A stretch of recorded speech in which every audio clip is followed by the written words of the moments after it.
Bienvenue pour ce nouveau webinaire. Nous allons aborder les thématiques de repérage et d'accompagnement des jeunes et des adultes en situation d'illettrisme. Est-ce que, avant de commencer, vous pouvez me confirmer dans le chat sur lequel vous pourrez poser des questions que vous nous entendez bien et que vous nous voyez bien, s'il vous plaît.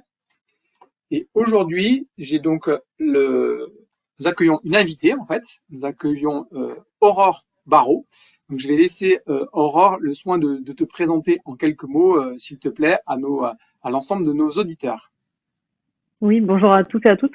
Je suis consultante indépendante et formatrice de formateurs. Je suis spécialisée dans tout ce qui est apprentissage de la langue française par des adultes. Donc, on reverra les détails des profils d'adultes concernés, mais voilà, en gros, tous les adultes qui, de près ou de loin, doivent travailler le français à l'oral et à l'écrit. Super, merci Aurore. Donc, on nous a confirmé qu'on nous entendait bien et qu'on nous voyait bien, donc on va pouvoir démarrer ce nouveau webinaire. Aujourd'hui, nous allons aborder 4 étapes dans ce webinaire-là. Dans un premier temps, nous allons voir tout ce qui concerne les spécificités liées à cette problématique de l'illettrisme. On verra quels sont les indices qui permettent de repérer des publics en situation d'illettrisme. Ainsi, on pourra après commenter quelle posture adapter dans une situation d'accompagnement. Et on terminera sur un dernier point sur les chiffres récemment sortis au niveau de la NLCI par rapport au taux d'illettrisme et à son évolution sur ces dernières années. Donc on va commencer dans un premier temps et je vais passer la parole à Aurore sur comment en fait, quelle est l'illettrisme, c'est vraiment une problématique spécifique. Donc comment on l'aborde. Je vais te passer la main, Aurore, pour que tu puisses dérouler le diaporama. C'est OK pour toi? Ouais, ça a l'air de marcher. Donc, dans un premier temps, un petit topo pour différencier ce dont on parle et ce dont on ne parle pas quand on parle d'illettrisme. On a une définition très spécifique en France de la notion d'illettrisme. C'est une définition franco-française qui a ses avantages et ses inconvénients. Donc, on va partir de cette définition-là. Quand on parle d'illettrisme, on ne parle pas de FLE. Le FLE français langue étrangère, ça désigne en réalité des personnes qui relèvent de l'apprentissage du français comme langue étrangère. Donc, sous le raccourci, l'étiquette FLE, en réalité, on va parler d'adultes étrangers qui ne parlent pas le français. En tout cas, c'est pas leur première langue, c'est peut-être probablement pas leur deuxième langue ni leur troisième langue dans leur répertoire de départ. Et donc, l'enjeu pour ces adultes-là, c'est d'apprendre à communiquer en français, à l'oral et à l'écrit.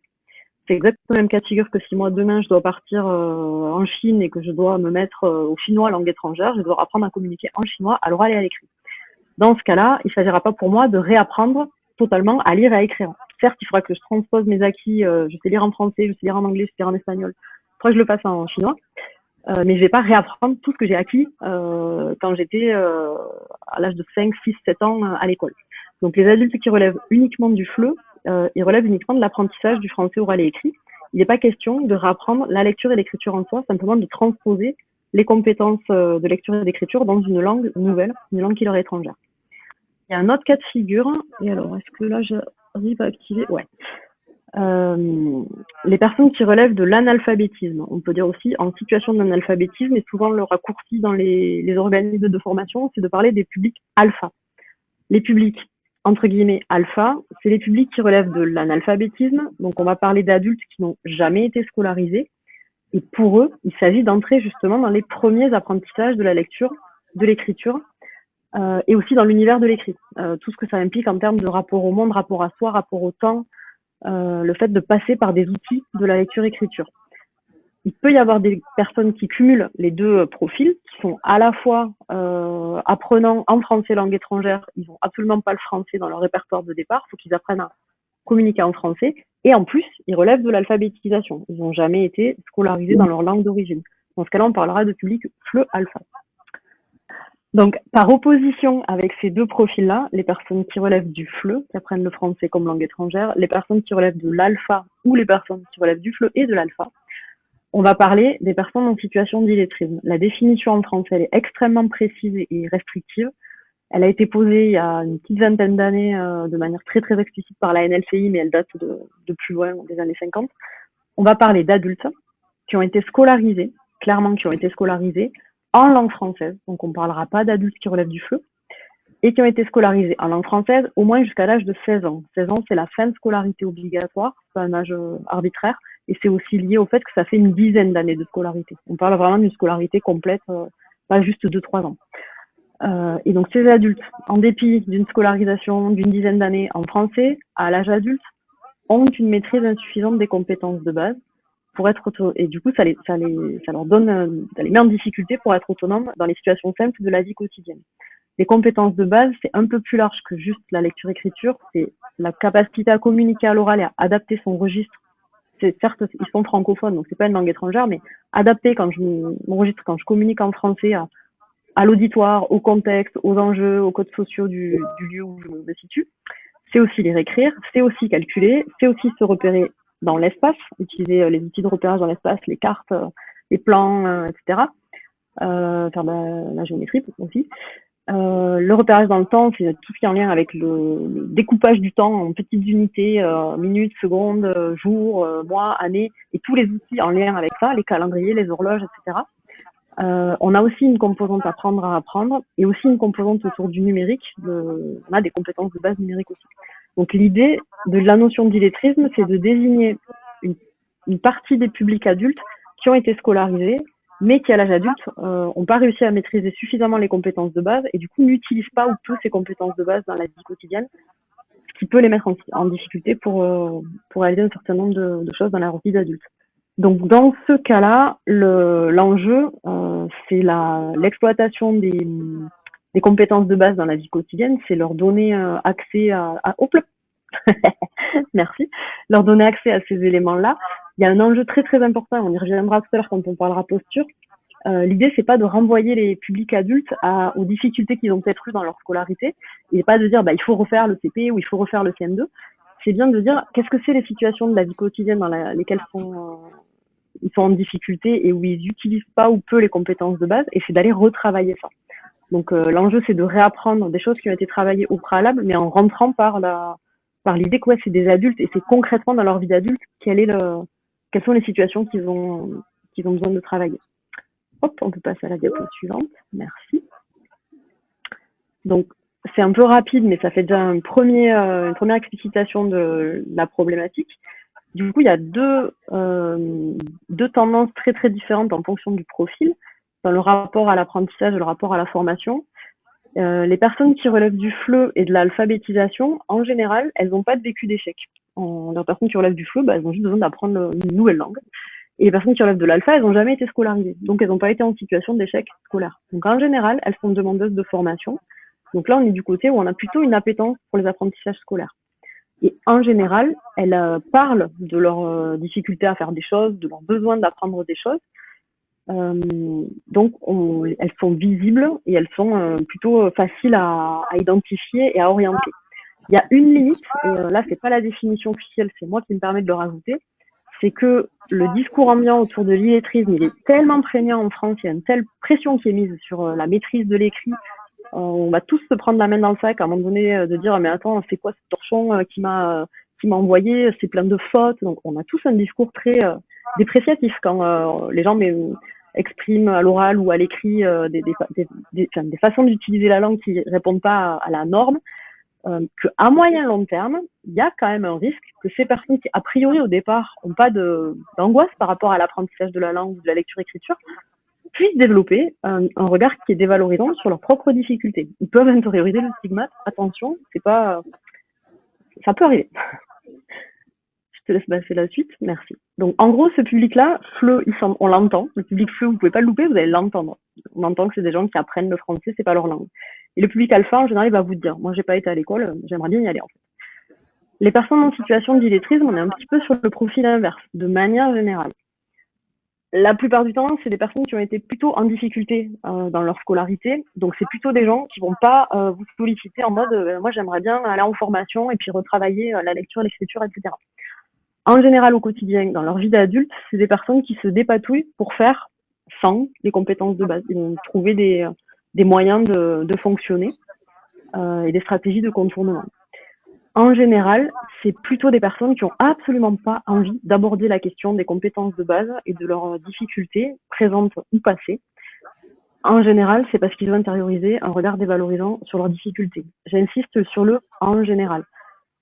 C'est vraiment l'idée d'avoir des grands profils. Après, heureusement, toutes les personnes en situation d'illettrisme ne sont pas en souffrance, ne sont pas en mode je veux pas en parler ou je me cache, ne me regardez pas. C'est pas heureusement, on n'est pas sur voilà, faut pas réduire la réalité à ce point-là. Mais il peut y avoir plutôt cette tendance-là.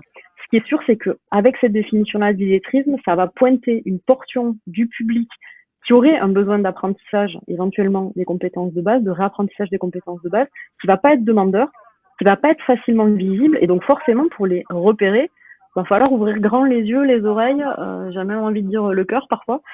C'est pas le public qui va venir se présenter en mode je veux de la formation. Donc voilà, ça implique une plus grande vigilance de notre part. Là, on a défini les personnes en situation d'illettrisme et on va voir quelles sont dans leur quotidien les causes et les conséquences pour ces publics-là. Donc là, on va lancer une petite vidéo sur laquelle on va avoir un témoignage de différentes personnes, des personnes qui fréquentent la fondation Carla Bruni et sur la thématique de sortir de l'illettrisme. Ouais, je rajouterais même une petite consigne d'écoute si je peux me permettre. Je vous invite à écouter en vous demandant, dans ce que j'entends, qu'est-ce que je peux repérer comme cause de l'illettrisme et qu'est-ce que je peux repérer comme conséquence. Ça vous donne un objectif d'écoute. On y va.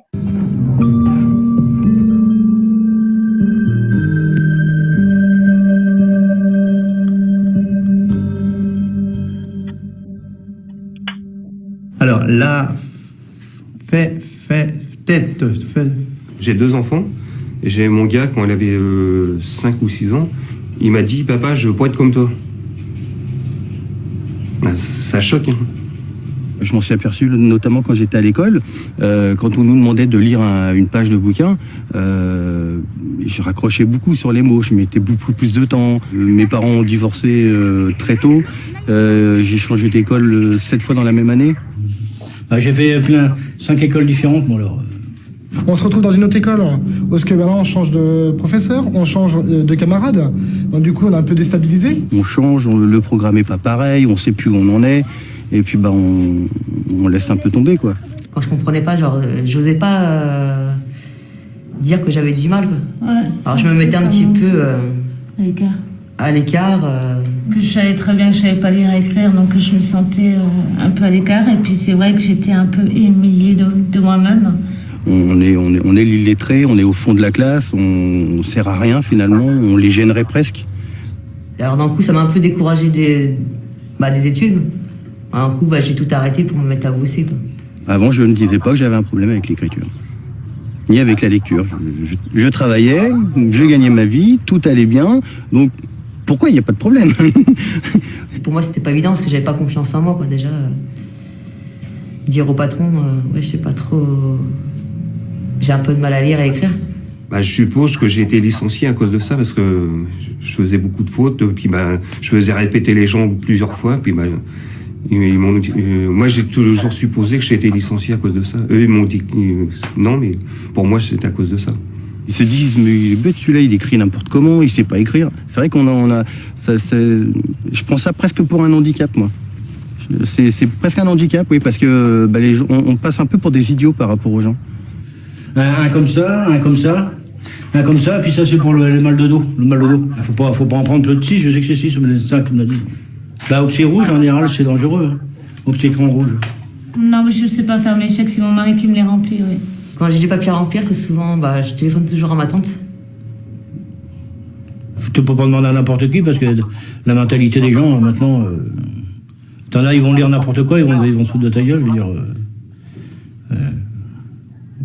Faut qu'on soit plus fort que les autres pour aider les autres personnes, encourager les autres personnes à venir dans les associations. Faut que nous, on encourage les personnes qui ont des difficultés à venir dans les associations, c'est ça.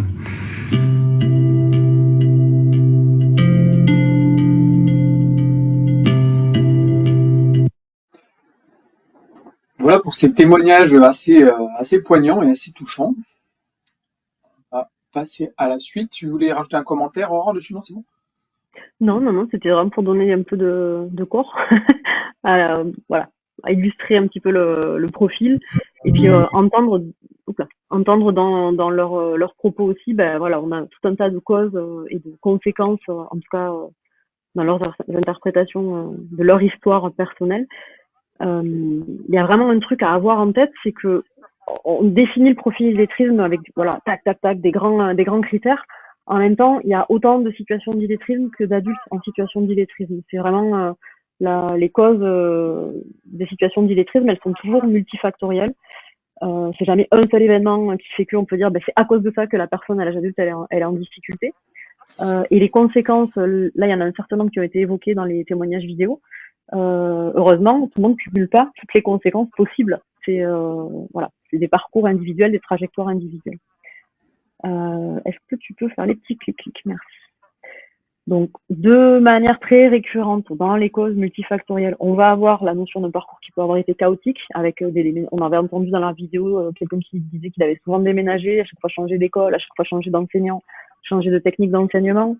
Il peut y avoir le parcours chaotique côté familial aussi, des divorces des parents, etc. Des parcours chaotiques en lien avec des parcours de santé compliqués, des longues maladies ou des périodes où on rate beaucoup l'école. Un effritement des compétences de base aussi, c'est-à-dire que moins on est à l'aise, moins on s'en sert, moins on est à l'aise, moins on s'en sert, moins on est à l'aise, c'est un cercle vicieux. Dans les conséquences potentielles, il y a très fréquemment un sentiment de dévalorisation de soi. C'est assez net dans les témoignages qu'on a entendus. Et il peut y avoir des difficultés à communiquer, des difficultés à échanger ou à accéder à des biens, à des services, à de l'information ou de l'emploi. Pas forcément. Heureusement, toutes les personnes en situation d'illettrisme, elles sont pas en isolement social total, loin s'en faut. Dans les chiffres d'il y a 10 ans, on sait que les 50% des personnes en situation d'illettrisme travaillent, donc c'est pas un facteur d'éloignement de l'emploi systématique. Mais voilà, potentiellement, ça peut mettre en difficulté. Tant que les stratégies de contournement permettent de fonctionner, ça roule. Dès que les situations changent un tout petit peu, la personne à qui je demandais de remplir mes papiers est plus là. Le collègue à qui je demandais d'écrire à ma place sur, je sais pas moi, par exemple, si je fais du nettoyage, je dois noter l'heure à laquelle je suis passée, nettoyer cet espace-là, signer. La personne, voilà, c'est le collègue qui remplit ça à ma place et plus là, et que le nouveau collègue, j'ose pas ou je peux pas pour X raison lui demander de faire à ma place, là, je me retrouve en difficulté. Donc, c'est des situations qui peuvent fonctionner, mais qui ont une forme de fragilité. Parce qu'il y a du contournement et du recours à des tiers pour aider à la place. Pour aller un tout petit peu plus en précision, mais alors ce sera vraiment rapide, je signale juste que la notion d'illettrisme, elle a une définition de manière générale qui est assez fine et assez précise. Elle est même encore plus précise que ça, puisqu'il y a un cadre de référence des compétences de base qui a été élaboré par la NLCI si je me souviens bien, en 2003 ou 2004, ça a une vingtaine d'années. Ce cadre définit des degrés de maîtrise des compétences de base, donc ça c'est intéressant parce que c'est un premier effort pour dire illettrisme, c'est hyper dépréciatif, c'est péjoratif, on définit par le manque en fait, illettrisme. Ça a aussi une approche où on va opposer, il y a les lettrés d'un côté et les illettrés de l'autre, ça laisse entendre ça, donc c'est un peu dérangeant comme formulation. Donc il y a une vingtaine d'années, il y a un effort qui a été fait pour dire ok, on va prendre le problème dans l'autre sens, on va parler des compétences de base en général et se dire que tout adulte dans sa vie, à un moment ou à un autre, même dans la journée, tout le temps, on est en train de faire un certain nombre de choses qui font qu'on mobilise les compétences de base. La question, c'est de savoir, est-ce que ces compétences de base, on les maîtrise suffisamment pour c'est intégré, c'est automatisé, on ne se préoccupe plus, ou est-ce qu'on a une maîtrise de ces compétences de base qui est un peu trop fragile et du coup, ça peut nous mettre en difficulté. Donc, pour définir ça de manière plus fine, 4 degrés de maîtrise ont été proposés. Les degrés 1 et 2, c'est là où on a le moins de maîtrise des compétences de base, et 3 et 4, on est au-delà. Au-delà du degré 4, on ne s'en préoccupe plus, on les utilise en ne se posant pas de questions, mais on les utilise toujours.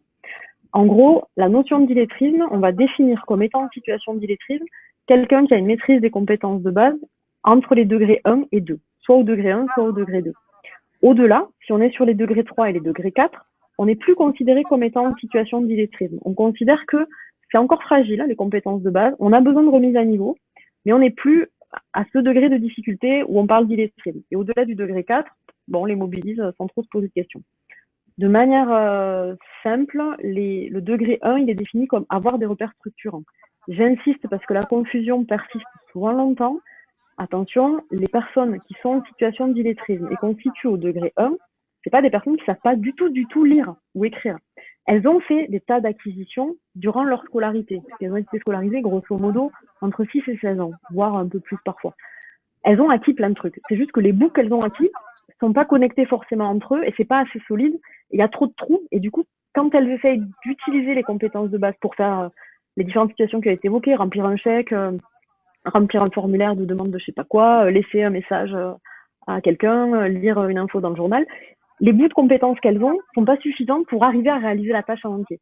Donc attention, on ne parle pas d'alphabétisation quand on est en degré 1. On parle bien de j'ai fait des acquis, c'est pas assez solide, il y a des trucs, mais aussi il y a des trous, donc j'arrive pas à les mobiliser. Donc elles ont des repères structurants, mais il va vraiment falloir renforcer ça. En degré 2, on parle d'avoir les compétences fonctionnelles pour la vie courante.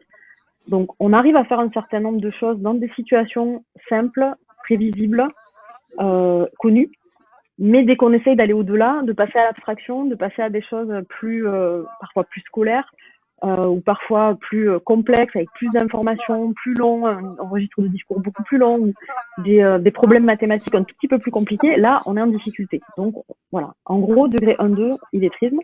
Les degrés 3 et 4, c'est l'idée que c'est fragile, mais on peut fonctionner dans notre vie quotidienne d'adulte. C'est plus là, en fait, que ça nous met en difficulté. C'est plus quand on se repose la question de exploiter les compétences de base, soit dans une approche plus scolaire avec l'idée d'aller passer des certifications ou des diplômes, même sur les premiers niveaux, ou quand on est sur vraiment le recours à l'abstraction, en fait, des situations professionnelles ou de vie quotidienne et qui impliquent un recours à l'abstraction. En gros, on estime, alors avec l'idée de pas copier-coller, c'est pas l'idée d'aller faire si on voulait utiliser les niveaux éducation nationale, on l'aurait fait. C'est pas le cas. C'est vraiment l'idée que si c'est des adultes, c'est par rapport à leur vie d'adulte et aux situations où on utilise les compétences de base dans la vie d'adulte qu'on se situe. Pour autant, la NLCI, à partir des degrés 3-4, s'autorise à faire un lien avec des niveaux scolaires. Donc, on estime qu'en gros, quand on est à la fin du degré 3, on est à peu près au niveau CFG, certificat de formation générale, donc vers la fin du collège, vers la fin de la 4e. Quand on est au degré 4, quand on a acquis le degré 4, on est à un niveau CAP ou BEP, grosso modo. C'est des estimations et c'est vraiment juste pour donner un ordre de grandeur. Ça n'a surtout pas vocation à dire ok, je prends le programme de CAP et puis je me dis que c'est ça que les gens doivent avoir acquis. Il peut tout à fait y avoir des gens qui ont un niveau CAP, voire qui ont le diplôme du CAP, mais qui en fait dans leurs compétences de base en sont qu'au degré 3, voire au degré 2. C'est absolument pas exclu. Donc on parle bien de ce que les gens ont acquis réellement. Donc c'était un petit détour rapide, mais pour au moins vous donner cette information-là. Petite tentative d'illustration à nouveau, cette fois-ci pas par des témoignages vidéo, mais par des exemples de production écrite qui ont été calibrés. Donc j'ai emprunté ça à un outil qui a été créé il y a quelques années déjà par un centre ressources illettrisme qui s'appelle Alpha Centre, où ils ont fait des reproductions de production écrite. Donc ici c'est la production écrite d'un jeune homme de 17 ans français scolarisé jusqu'à l'âge de 16 ans. Et donc la consigne c'était pourquoi êtes-vous ici aujourd'hui, que voulez-vous faire après cette formation? Je vous laisse lire la réponse qu'a produit le jeune homme et je vous mets la transcription, ce qu'il a répondu oralement. Hop là, j'ai trop bien cliqué. Ce qu'il a répondu oralement quand on lui a dit ok super, on voudrait juste être sûr de ce que vous avez écrit. Il a expliqué qu'il avait écrit je voudrais aller à la Légion, travail fixe. Donc cette production-là, elle est estimée autour du degré 1. Donc on est bien sur quelqu'un qui a la capacité de produire de l'écrit, qui peut graphier des lettres, qui peut graphier des mots, qui est clair dans ce qu'il veut écrire, une phrase, et puis après il rajoute un petit détail en plus. Mais on voit que c'est quand même assez compliqué de décoder certains mots. En tout cas, il faut se distancier, essayer souvent il faut l'oraliser en fait. Il faut oraliser la lecture pour comprendre ce qui a été, ce que la personne a voulu produire. Un autre exemple, si mon ordinateur veut bien. C'est aléatoire. Hop là.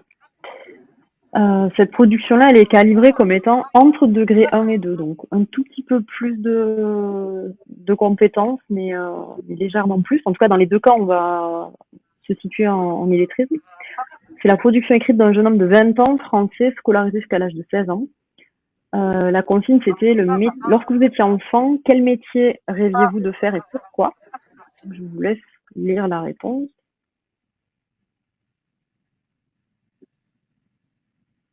Voilà, et la transcription dessous dans le rectangle gris. Le métier que je voulais faire, c'est menuisier. J'aime l'odeur du bois. En fait, c'est pourquoi je voulais faire ça, parce que j'aime l'odeur du bois. Donc, pareil, on voit qu'il y a une capacité à produire de l'écrit. Après, c'est pas encore de l'écrit qui est suffisamment intelligible. Donc, il y a vraiment un besoin de retravailler, effectivement. Donc, ça peut vous donner une idée de voilà à quoi ça ressemble des productions écrites quand on est en situation d'illettrisme. Ça m'amène à une petite clarification, parce que souvent, c'est le moment où les gens disent « Oui, mais en fait, là, ils sont dyslexiques. » Peut-être, j'en sais rien, c'est pas mon métier. En tout cas, c'est hyper important d'aller clarifier un truc. Ce sont deux problématiques distinctes. D'un côté, il y a la problématique illettrisme, où on va nommer les choses en termes de difficultés concrètes à faire des choses dans des situations de la vie d'adulte. Ce dont il est question, une fois qu'on a identifié ça et qu'on se dit qu'est-ce qu'on fait, il est question de réapprentissage. Et on est dans le champ de l'éducation et la formation. Concrètement, ça veut dire qu'au bout du bout, les gens, on va leur proposer de la formation et ce sont des formateurs qui vont intervenir. De l'autre côté, il y a un autre champ, une autre problématique, et c'est vraiment pas du tout les mêmes termes, c'est pas du tout les mêmes professionnels. Il y a le champ où on va évoquer les troubles, parce qu'il y en a plein, les troubles des apprentissages et du langage, tous les dyslexie, dyscalculie, dyspraxie, je les connais pas tous. Là, on va pas parler de difficultés, on va clairement parler de handicap, mais stricto sensu, avec la définition officielle. Et du coup, la réponse, ça va être de la rééducation, de l'étayage, et on est dans le champ de la santé. Donc, les professionnels qui vont identifier ces problématiques, ces besoins et y répondre, ce sont des professionnels de santé. Des neuropsy, des orthophonistes, des ergothérapeutes, des psychomotriciens, j'en oublie sûrement. C'est pas mon métier. Moi, je suis à gauche, là, côté illettrisme, éducation, formation. Après, c'est pas interdit d'imaginer qu'il y a des personnes qui émargent aux deux problématiques. Il peut y avoir des personnes en situation d'illettrisme qui sont aussi porteuses d'un trouble des apprentissages et du langage. Ils sont 10 quelque chose, voire 10 plusieurs trucs. C'est tout à fait possible, mais c'est pas automatique. On a une seule stat, en tout cas, moi, j'en ai pas trouvé d'autres, bien que je suis retournée chercher, là, pour ce webinaire. On a une stat qui est ancienne et qui a été publiée en 2000 par l'Association nationale des orthophonistes de France. Leur enquête, elle montrait que environ 20% des jeunes adultes en situation d'illettrisme présentent une dyslexie. 20%, ça veut dire 1 sur 5. Donc ça veut dire que on peut être en situation d'illettrisme et relever du 10. Mais la plupart du temps, c'est pas le cas.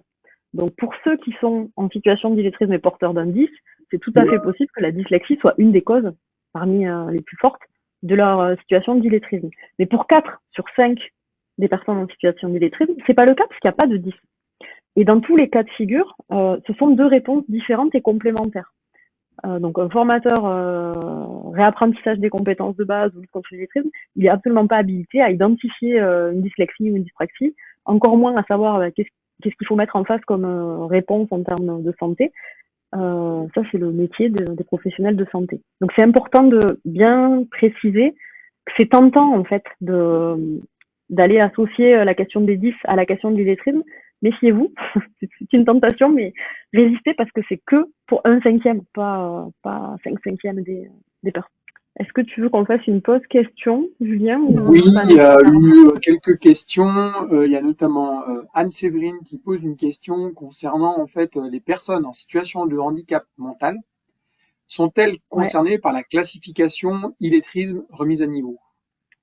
Potentiellement, oui. En fait, ça concerne tous les adultes.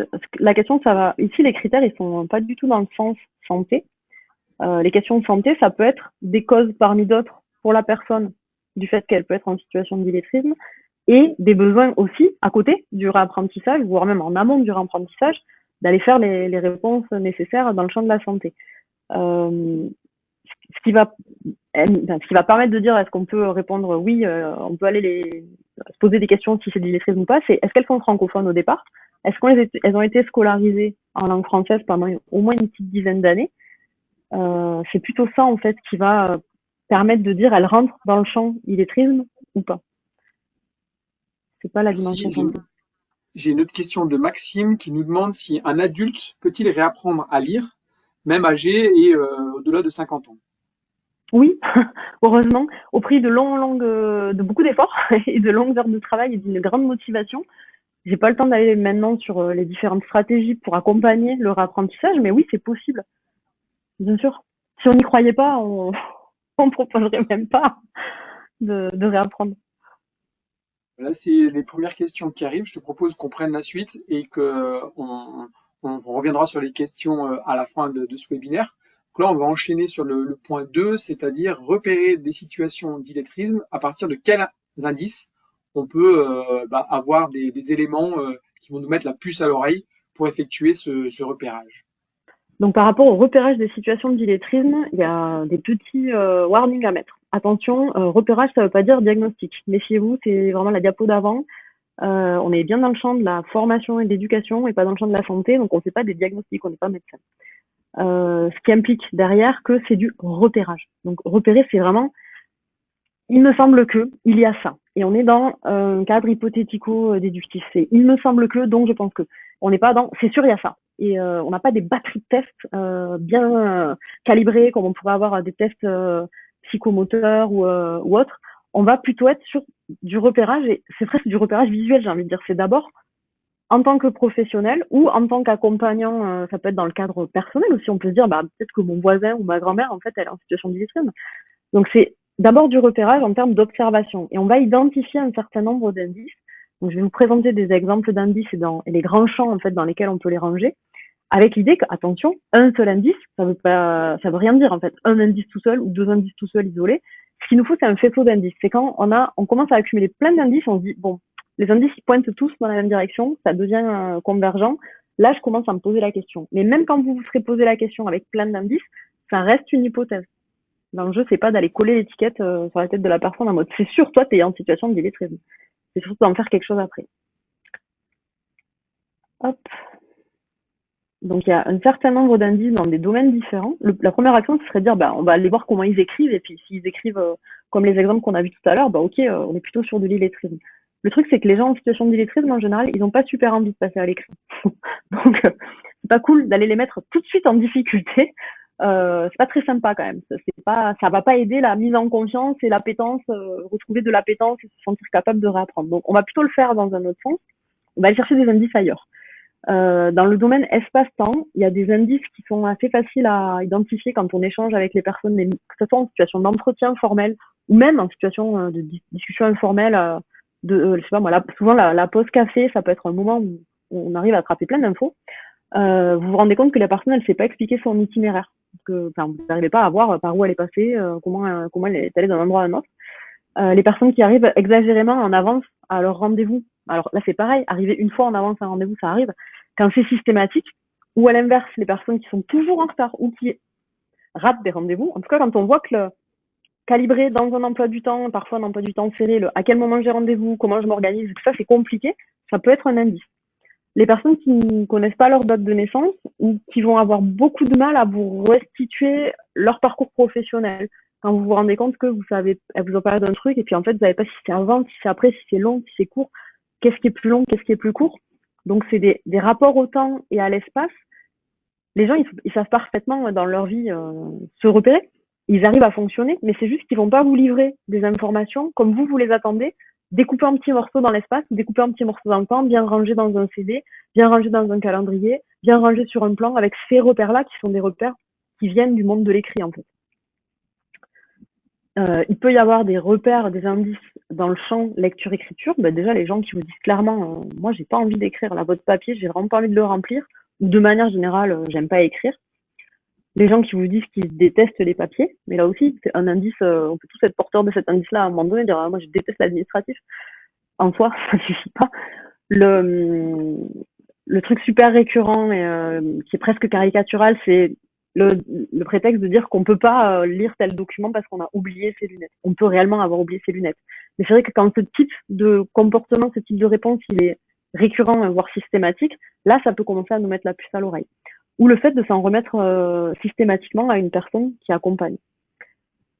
D'autres exemples d'indices dans d'autres champs, le fait éventuellement d'être sur une forme d'isolement social, le fait de rejeter toute idée de formation, soit ça sert à rien, soit c'est trop tard pour moi, soit c'est pas possible, j'en suis pas capable. Et aussi le fait d'avoir du mal à se projeter sur quelque chose qui fait qu'on va perdre nos repères. Et voilà, on avait nos stratégies pour fonctionner au quotidien. Et aller en formation, ça veut dire aller dans un endroit nouveau, sur des horaires complètement différents, donc s'organiser pour tout ça. Donc c'est et le côté aller apprendre dans un endroit formel, mais c'est aussi bousculer le quotidien pour s'organiser pour faire ça. Et voilà, là ça peut mettre en difficulté. Il peut y avoir aussi des indices qui sont en lien avec la parentalité. Souvent, le fait d'avoir des enfants qui rentrent à la maternelle, donc l'entrée en maternelle à 3 ans, l'entrée en CP aussi vers 6 ans des enfants, et l'entrée au collège, et éventuellement même l'entrée au lycée, ça peut être des moments où l'adulte, en tant que parent, du coup, va re-questionner, en voyant son enfant avancer dans sa scolarité à des moments clés comme ça, le fait que lui, à cet âge-là, c'était compliqué.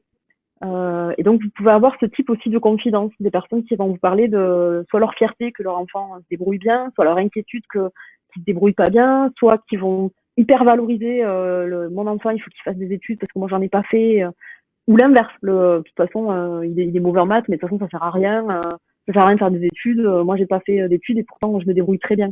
Donc il peut y avoir aussi des indices qu'on va chercher à cet endroit-là. Pour finir là-dessus, c'était expéditif, 2 micro-diapos pour donner des indices de repérage. C'est le but de donner ce type d'information, c'est absolument pas de dire ok, on va faire un questionnaire et puis on va aller poser plein de questions aux gens. C'est juste que, en fait, être en situation d'illettrisme, ça se voit pas au départ, ça ne s'entend pas, ça se voit pas. Et les gens, ils fonctionnent quand même dans leur vie d'adulte. Dans une certaine mesure, ils ont de l'autonomie, ça fonctionne tant que la situation ne bouge pas trop. Donc, ça n'est que si on fait un peu gaffe que des fois on va se dire ah oui, mais en fait, la personne qui m'a posé la peine à chaque fois, elle est peut-être en difficulté, en fait. C'est pas qu'elle le fait exprès, c'est peut-être que c'est compliqué pour elle de gérer le temps, et parce qu'elle n'utilise pas un agenda, parce qu'elle n'a pas accès à la lecture, parce que ça la met en difficulté. Donc c'est d'avoir un peu des warnings à l'arrière-plan qui vous permettent d'interpréter autrement des comportements dans la vie quotidienne des adultes avec lesquels vous travaillez, pour vous dire, tiens, mais en fait, est-ce que par hasard, si je gratte un peu sous la surface, il n'y a pas autre chose dessous qui est en lien avec les compétences de base. C'est plus ça. Donc j'ai coutume de dire que le repérage illettrisme, c'est pas une science exacte du tout. Par contre, c'est vraiment d'avoir des signaux d'alerte par défaut qui s'allument, qui permettent de l'interpréter plus en profondeur ce qu'on peut observer chez les adultes en face de nous. Et c'est presque plus une sensibilité que vraiment des critères hyper fins qui vont me permettre de repérer. Hop. Maintenant qu'on a vu comment on pouvait repérer les situations, les indices pour repérer les publics en situation d'illettrisme, on va voir comment le formateur peut adapter du coup sa posture, quelle est la meilleure posture d'accompagnement. En fait. Alors c'est pareil, sur un webinaire de 3/4 d'heure, ça va être un peu rapide, mais l'idée c'est de donner des points clés, quand même des grands messages pour savoir un petit peu dans quelle direction on va. Alors le truc en rouge là qui est barré, c'est pas une coquille, c'est fait exprès, c'est en rouge et c'est barré. C'est une façon de vous dire, le premier conseil que je pourrais vous donner, si on veut adopter une posture et un discours bienveillant, c'est un peu, pas intuitif, mais c'est éviter au maximum d'utiliser ces termes-là, illettré et illettrisme. Le mot illettré, il était très utilisé dans les années 80, 90. On en est revenu pour très bonne raison, c'est que c'est hyper discriminant, hyper stigmatisant de dire d'une personne qu'elle est illettrée. Puis ça sous-entend, vous êtes illettré, moi non, par contre, moi je suis lettré. Donc c'est quand même pas le meilleur moyen de gagner la confiance des gens pour aller voir où ils en sont, de quoi ils ont besoin, leur donner confiance pour apprendre, trouver des stratégies pour que l'apprentissage il fasse pas du tout penser à l'école pour qu'elles arrivent à décoller. Arriver direct avec vous êtes illettré, on est mal barré.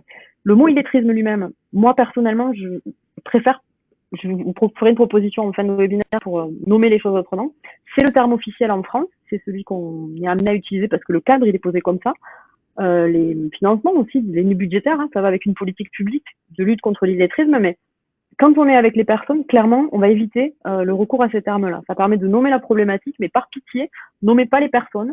Et quand vous bossez avec eux sur, OK, quelle est leur situation et quelle est leur problématique, franchement, vous n'avez pas besoin d'utiliser le terme illettrisme. Donc par pitié, n'utilisez pas. plutôt privilégier la notion de compétences de base, de compétences professionnelles transversales si vous êtes au travail, de tout ce qui est en lien avec l'utilisation de l'écrit, de l'oral, des maths, du calcul, du numérique, dans des situations de la vie d'adulte, qu'elles soient vie quotidienne ou vie professionnelle.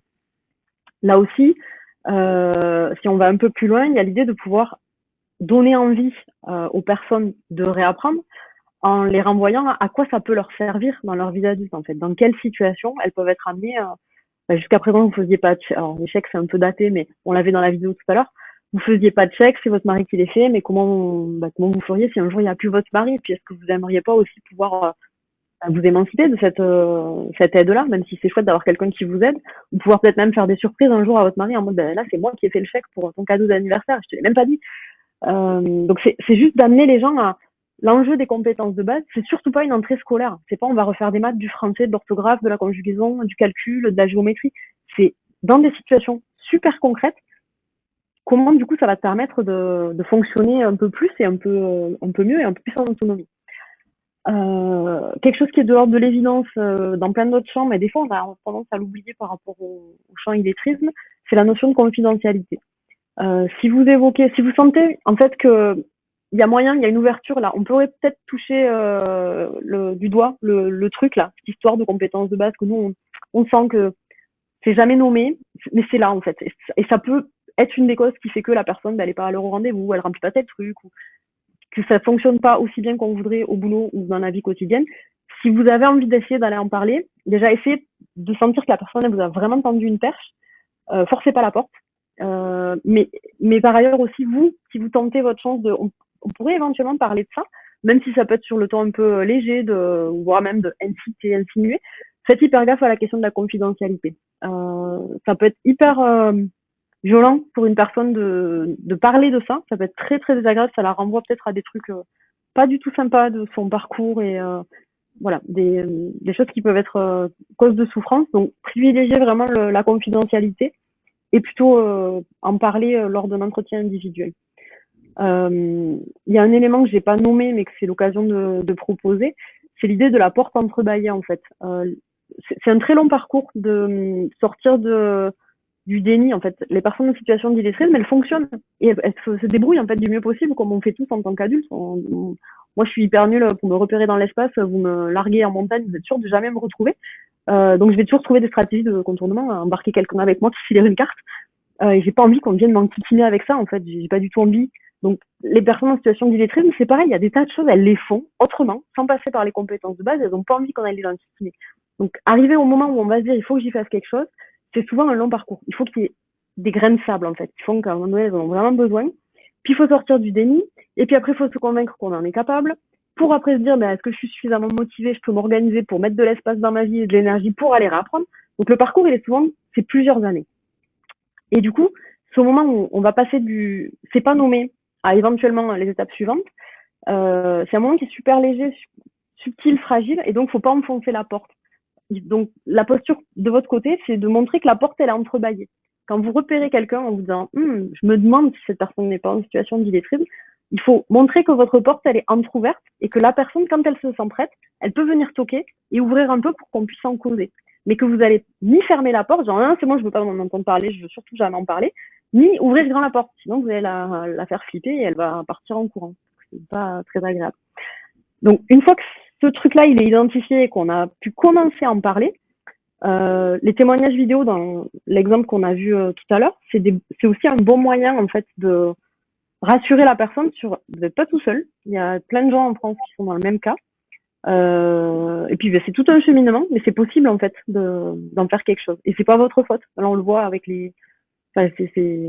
voilà. On n'est pas en situation d'illettrisme parce qu'on est bête ou qu'on n'a rien foutu. C'est multifactoriel et c'est souvent des parcours un peu chaotiques.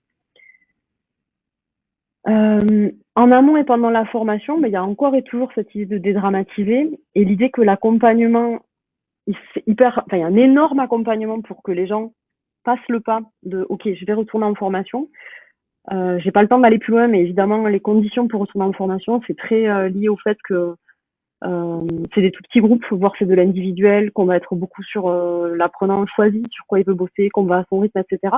Et en tout cas, c'est vraiment c'est tout fragile en fait. des fois il y a des allers-retours entre le moment où on commence à y aller, puis on fait un coup de flip, et puis on va plus vouloir en parler pendant des années, et puis on va y retourner. Donc, faut, on va dire, faciliter déjà avant, mais beaucoup aussi pendant. Il y a vraiment rassuré sur le fait que réapprendre des compétences de base à l'âge adulte, c'est vraiment pas retourner à l'école. Et que la manière dont on va travailler en formation d'adulte, c'est pas du tout la manière dont on travaille à l'école. C'est pas une classe avec des tables les unes derrière les autres, avec des devoirs, avec le prof qui fait le cours, et tu dois pas parler, tu dois prendre des notes, et qu'il y a plein de photocopies.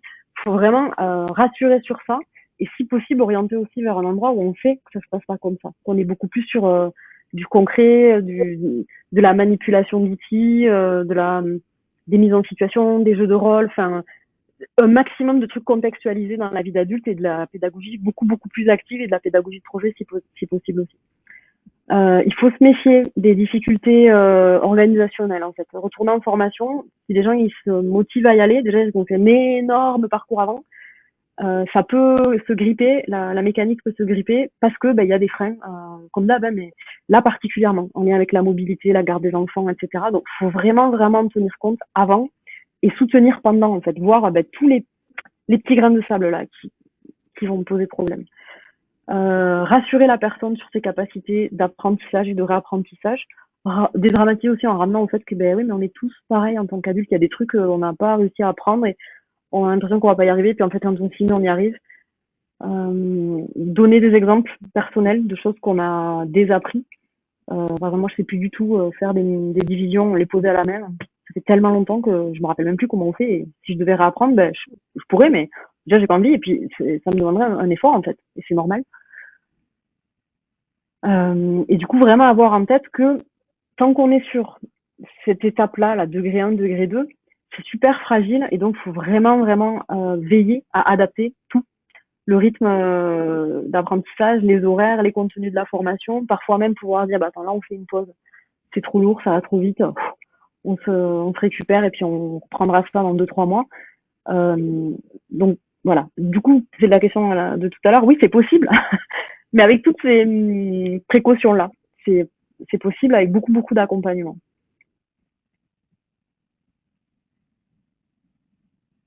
Est-ce que tu veux qu'on refasse une pause avant on va revenir. Merci déjà pour ces premiers éléments et d'avoir su en 45 minutes et 10 slides résumer. J'ai respecté mon timing.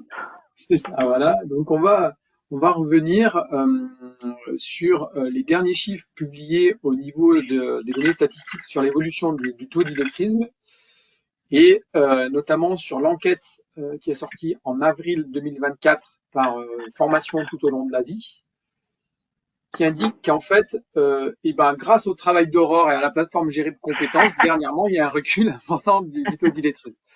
Bon, c'est une petite parenthèse humoristique, bien entendu, c'est pas forcément la raison principale. Mais toujours est-il que dernièrement, on est passé sur un taux de 4% de publics en situation d'illettrisme en 2022-23 sur des publics âgés de 18 à 64 ans, alors qu'en 2011, les chiffres étaient plutôt de l'ordre de 7%. On remarque par contre qu'il y a 10% des adultes qui ont des difficultés face à l'écrit. C'est un peu plus marqué sur la partie calcul, puisqu'on est à 12%. Et souvent, il y a un peu la double peine. Il y en a des 2/3 qui cumulent des difficultés aussi bien sur la maîtrise de l'écrit qu'avec des difficultés en mathématiques. Et je vais retransmettre la parole à Aurore pour qu'elle nous donne un peu plus d'éléments sur l'évolution de ces chiffres en dehors de la petite blague que j'ai faite, quoi. Oui, merci pour la blague, qui n'était qu'une blague parce que la réponse est évidemment pas là. Donc je reviens sur, il y a 2 niveaux de chiffres, donc méfiez-vous parce qu'il va falloir suivre là, c'est de l'attention. Il y a les chiffres spécifiques illettrisme, avec la définition spécifique de l'illettrisme que j'ai donnée au tout début du webinaire. On parle d'adultes qui sont francophones, qui ont été scolarisés en langue française pendant une dizaine d'années et qui, à l'âge adulte, sont en difficulté avec les compétences de base. C'est ça, illettrisme. C'est très limité. Ce chiffre-là, illettrisme, c'était 7% en 2011. Ça faisait très longtemps, donc 13 ans, qu'on attendait d'avoir des nouveaux chiffres. Là, la toute dernière étude qui est sortie il y a 2 mois, on pourrait sabrer le champagne en disant trop génial, on est passé de 7% d'illettrisme à 4%.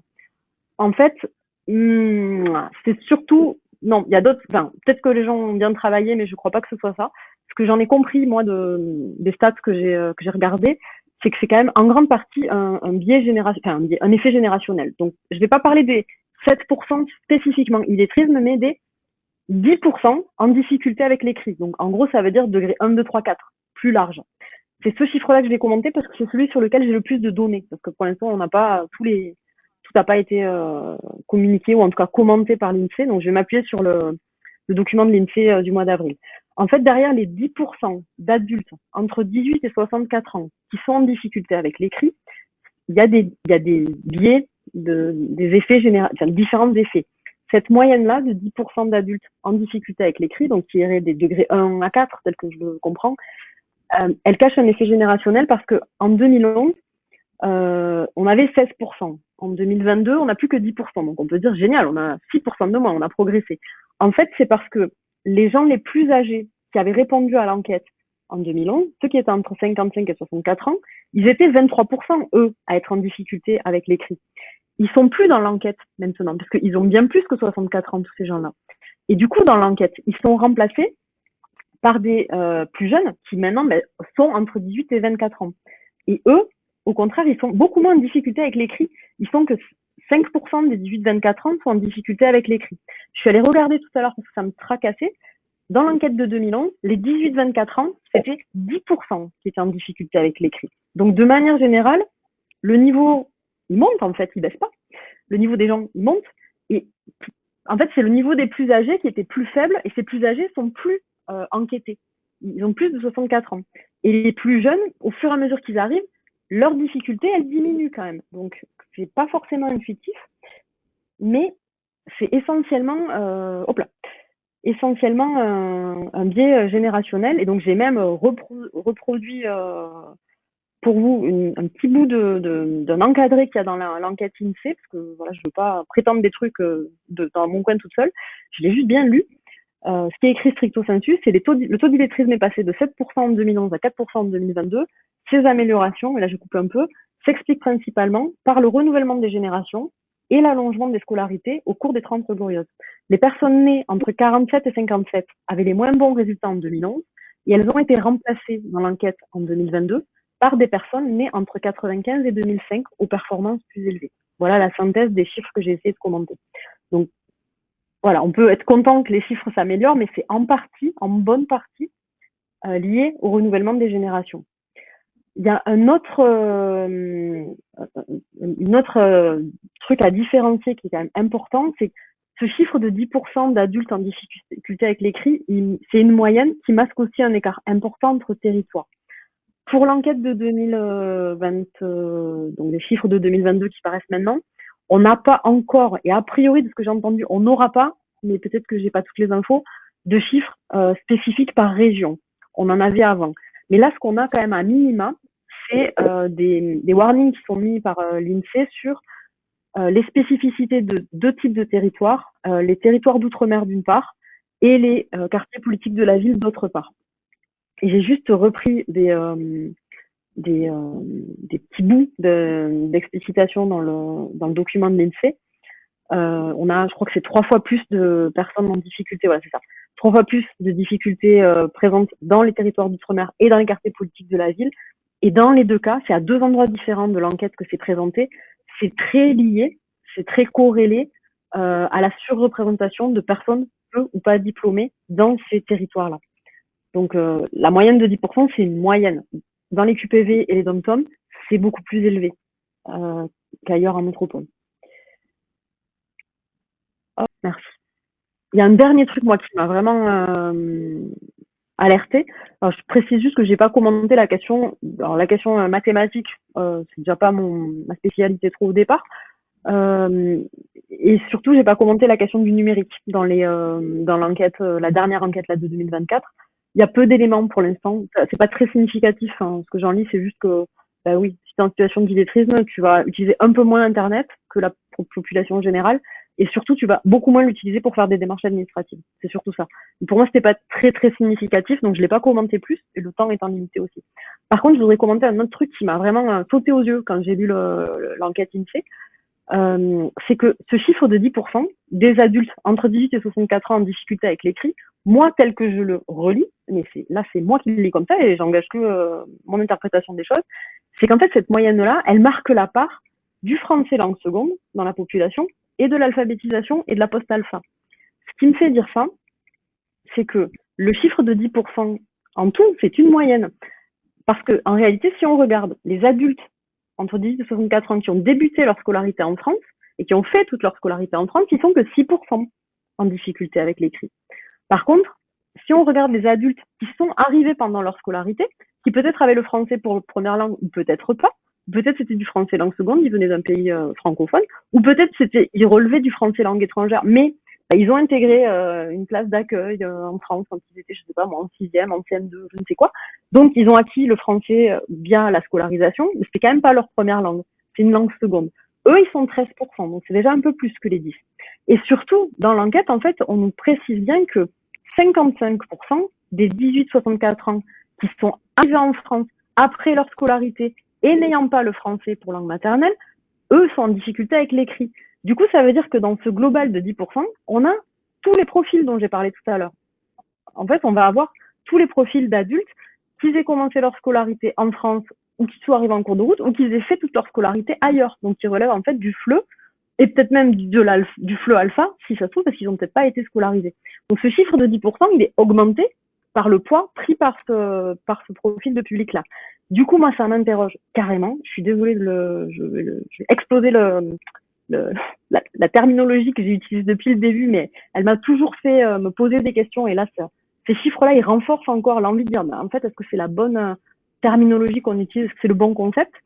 La terminologie illettrisme, elle est très performante pour s'obliger, c'est un truc un peu, une posture un peu déontologique, à se dire, le public le moins visible, parce que ça s'entend pas, parce que ça se voit pas de premier abord, et qui va pas venir vous chercher en mode, moi j'ai besoin de formation, pour s'obliger à y penser, on prend la notion illettrisme. Mais c'est quand même une conception qui est hyper dévalorisante, hyper stigmatisante, que les gens eux-mêmes ont pas envie qu'on les nomme comme ça. Et finalement, le chiffre c'est plus que 4%. Le 10% là, il est quand même beaucoup constitué de gens qui ont du FLE et de l'alpha et de la post-alpha. Donc, est-ce qu'on pourrait pas faire évoluer la façon dont on pense les choses en France vers une approche plus transversale et plus inclusive avec le concept de littératie? J'aurais pas le temps de vous faire un cours maintenant sur la littératie, c'est pas l'envie qu'à moi que je sais que j'ai pas le temps. Donc je vous renvoie vers une vidéo des copains du Centre ressources illettrisme de l'Isère qui sont aux manettes d'un chouette projet qui s'appelle la manufacture andragogique et où on est sur former les formateurs à réfléchir à la fois à l'accompagnement en lecture-écriture, compétences de base et l'accompagnement au numérique. Et donc j'ai participé à la conception d'une vidéo sur la notion de littératie. La notion de littératie, en fait, elle va permettre de nommer en une seule fois à la fois l'idée des compétences de base en lecture, écriture et tout le rapport à l'espace, le rapport au temps dès qu'on utilise des outils qui passent par l'écrit, le découpage abstrait du temps, de la littératie. Donc ça va nommer à la fois le fait d'avoir des toutes petites compétences ou plus grandes, donc on est tous concernés par ces compétences en littératie, et ça va aussi nommer un rapport à l'écrit, dans notre rapport à la lecture, à l'écriture, à l'apprentissage formel. On peut avoir un rapport très fluide et très peace and love avec ça, ou un rapport très distant ou très conflictuel peut-être même avec ça. Donc c'est un seul concept qui permet de nommer tout et de pas être dans il y a les illettrés d'un côté, puis les lettrés de l'autre, il y a les alphas, puis il y a les FLE. Après ça c'est la cuisine interne du formateur, d'aller bricoler avec ok, toi quel est ton rapport à la langue? C'est une langue étrangère, une langue première, une langue seconde. Toi quel est ton rapport à l'écrit? Tu n'as jamais été alphabétisé, tu l'as déjà été, tu es en difficulté maintenant alors que tu as déjà été scolarisé. Pour moi, ça, c'est la cuisine interne du formateur avec ses apprenants d'aller bidouiller ça. On n'a pas forcément besoin au niveau politique publique de rentrer tout de suite par ce qui est stigmatisant. C'est une opinion, c'est la mienne. À vous de vous faire la vôtre. Et je m'arrêterai là-dessus. Merci Aurore pour ce témoignage et cette intervention. On a quelques questions et quelques précisions qui sont arrivées sur le chat, notamment, je pense que c'est bien de commencer par ça. Il y a Martin Griffot de la NLCI qui nous fait le plaisir de suivre notre animation et qui veut donner quelques précisions, notamment sur l'exploitation de l'enquête INSEE. Il indique que des travaux en fait complémentaires sont en cours pour préciser les premiers résultats publiés en avril 24, notamment une publication relative aux chiffres régionaux qu'on n'a pas effectivement actuellement, notamment plus particulièrement de l'outre-mer, et ça devrait sortir à la rentrée après les vacances en septembre 2024. Donc ça complète ce que tu as dit précédemment. Ensuite, comme autre question, j'ai une question qui vient de Sandrine qui demande en quelque sorte, alors je ne sais pas si on pourra répondre précisément, c'est par rapport à un apprenant en situation d'illettrisme, est-ce qu'il est possible de déterminer le temps qu'il lui faut pour passer de degré 1 à degré 4 Ça, c'est une super bonne question. J'ai aucune idée de la réponse comme ça. Je pense que il y a de la variabilité individuelle qui doit être colossale. Après, ça serait bien de se poser la question de ça serait quoi les fourchettes, le minimum et le maximum envisageable. C'est une excellente question, j'en sais rien. Je ne me suis jamais posé en ces termes-là. Et je pense que ça dépend aussi de l'entraînement, de la fréquence à laquelle... Ça dépend beaucoup, ouais, de la manière... Enfin, en fait, je pense que ça dépend du degré de maturité où t'en es. C'est-à-dire si tu as envie d'y aller, mais tu te sens capable d'y aller et t'es posé dans ta vie, ça peut aller vite, en fait. Je me dis que peut-être en 2 ans, c'est bon, c'est fait, quoi. S'il y a encore des freins qui font que tu vas, mais ça peut être plus long. Mais c'est une excellente question. Faudra aller... C'est une super question d'enquête. Aller faire une enquête pour aller chiffrer ça. Bon, bah merci Sandrine. J'ai une question complémentaire d'Ali qui nous demande en fait si les outils d'aide numérique, comme l'intelligence artificielle, la reconnaissance vocale, est-ce que ça peut aider ces publics en situation d'illettrisme ou à l'inverse, est-ce que cela peut être est-ce que ça représente un frein dans leur volonté d'apprendre en fait? De se dire, en quelque sorte, si je comprends bien, c'est en gros, est-ce que ça vaut le coup que j'essaye de lire et écrire, alors que des reconnaissances vocales pourraient typiquement dicter, en dictant écrire à ma place en fait, ou lire à ma place. En fait, la réponse au bout du bout, elle appartient à la personne. Ça, on va tous faire nos choix individuels avec nos arguments personnels qui font que. Moi, j'aurais tendance à dire, ça peut être des outils de compensation pour arriver quand même à faire des trucs quand t'es dans l'urgence. Donc ça, c'est cool d'apprendre à s'en servir. Ça peut être des outils de compensation qu'on travaille en quinconce avec, ok, je veux écrire un truc, mais je sais pas comment l'écrire. Je le dicte à l'intelligence artificielle pour qu'elle me l'affiche. Je le recopie et puis maintenant, je dois le transformer. C'est plus, je m'adresse plus à telle personne, mais à telle personne. C'est plus tel contexte, mais tel autre. Donc, moi, je le ferai en mode, c'est de l'étayage pour soulager un morceau, en tout cas, de l'activité. Et après, il y a un autre enjeu, de manière beaucoup plus globale, c'est si on est sur intelligence artificielle, dictée vocale et tout ça, ça, c'est des outils qui, de toute façon, sont en train, à vitesse de l'éclair, de se répandre. Et ça nous concerne tous. Donc, ça va tous nous renvoyer à qu'est-ce qu'on en fait. On va tous être impactés par ça. Donc, je trouve ça intéressant aussi. Si les gens, ils ont envie, il faut que l'apprenant, ça l'intéresse. S'ils s'en foutent réellement, on peut pas y aller. Mais de toucher ce truc-là, c'est quoi, à quoi ça sert, comment ça marche, et mes gosses, est-ce qu'ils s'en servent pour faire leurs devoirs parce qu'ils ont la flemme, ou est-ce que ça peut leur permettre de avoir une idée de brouillon, à quoi ça pourrait ressembler, mais après le retravailler. On va tous avoir à gérer ce truc-là dans notre quotidien, de quelle place on lui donne. Donc, ouais, quand même, je pense que se l'approprier un peu, c'est pas inintéressant pour savoir un peu ce que c'est quand même. Il y a Laurence qui pose une question sur laquelle je pense que tu as déjà un peu répondu, mais elle demande s'il existe un portrait type, un portrait robot d'une personne en situation d'illettrisme. Ça serait un peu ce que j'ai listé. Après, je sais que sur le site de la NLCI, il y a pas mal de documents sous tout un tas de formes, notamment des podcasts aussi. Donc peut-être que ça peut vous éclairer d'aller voir de ce côté-là. Mais après, le portrait robot, non, parce que moi, j'ai vu des personnes, j'ai souvenir de quelqu'un qui bossait dans une boulangerie industrielle et qui était responsable de la boulangerie industrielle et qui, en fait, du jour au lendemain, a démissionné parce que ça l'avait mis en difficulté, ça l'avait vraiment fait paniquer. Le fait il y a déjà une quinzaine d'années, qu'arrivaient les caisses automatiques, les caisses enregistreuses numériques, en fait, à commande numérique. Et du coup, de devoir utiliser ce truc-là, de voir que ses employés plus jeunes qu'elle maîtrisaient ça à la perfection et qu'elle était en panique, à pas arriver à faire, à pas oser dire qu'elle arrivait pas, à pas du tout oser aller voir le chef au-dessus d'elle pour dire en fait ça me fait peur, je sais pas trop faire et j'ai besoin d'aide. Elle a paniqué, elle a démissionné. Moi je l'ai vu quand j'ai rencontré, ça faisait déjà 2 ans qu'elle était demandeuse d'emploi. On est loin du portrait type auquel on pourrait s'attendre. Donc heureusement, c'est beaucoup plus variable que ça en fait. Effectivement. Je vois qu'il y a encore 2 questions. Il y en a une de Charlotte qui demande si un outil comme Gérib Compétences permet-il d'évaluer le niveau d'illettrisme et de dyslexie. Compétences, il y a la possibilité de positionner un apprenant sur son aisance au niveau des fondamentaux français et mathématiques. On a aussi une évaluation qui va donner des pistes par rapport à possiblement des troubles 10. En fait, c'est un outil qui va tester les troubles en attention, par exemple, tout ce qui va être également sur la perception, les fonctions exécutives, mais ça ne remplace pas le diagnostic d'un professionnel de santé. Ça peut donner un profil cognitif en quelque sorte qui demandera certainement après à être confirmé et complété par un professionnel de santé. Et après, il existe d'autres outils, comme l'outil EVA de la NLCI, qui est plus là sur la partie illettrisme pour donner directement les degrés 1, 2, 3, 4 également, quoi. Merci beaucoup d'avoir proposé ce partenariat et bonne journée à tous. Merci, bonne fin de journée.